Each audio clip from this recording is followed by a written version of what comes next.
And I'll talk about a time I made a mistake of not making a bold decision at the right time that delayed releasing an important initiative to our business partners.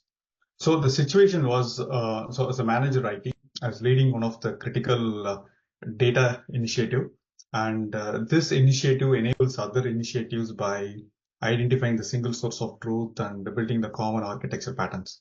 So during the solution delivery, I realized that our current processes and cadence are not sufficient to deliver the architecture on time. So I proposed some acceleration strategies, but I got opposition from some of the leaders in the team telling that the current processes are enough.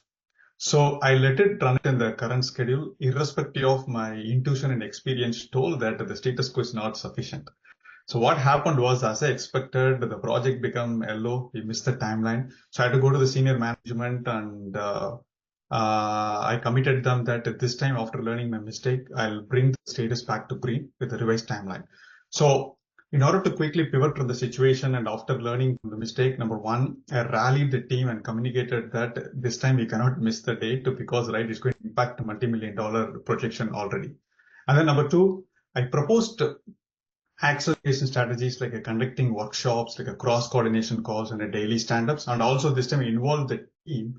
And as a team, we have come up with a game plan for executing the schedule. And then once the timeline was identified, the plan was solidified, I executed and made everybody accountable for a delivery, and also proactively managed the risk, identified the dependencies, worked with the stakeholders, ensured that we are making progress.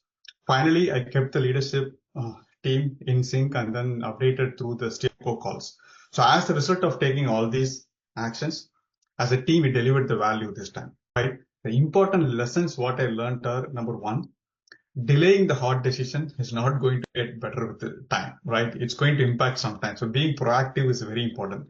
Number two, this is important learning. So as a leader, what type of shadow I'm casting is very important. If the leader is not serious and not creating sense of urgency, it's going to be contagious within the team. So taking a hard decision and also explaining why the decision was taken is really important to build a culture of decision making and bias for action.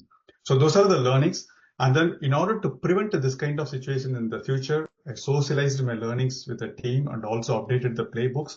And then number two, identified identified some of the I lost that word. So identified how an initiative can go wrong, right? Those are some of the pointers we identified, and I'll come back to this, Brendan. Okay, that's number two.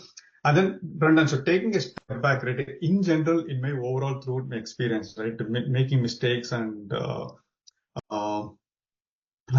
making mistakes or any failures, number one, I'll make myself accountable. I own the situation. And then number two, I learn from the mistake and then apply the learnings to pivot from the situation to ensure that we are not impacting our business deliverables. And finally, to prevent the mistake again in the future, establish a framework to make sure that, right, the other teams in the organization are not falling into the same trap.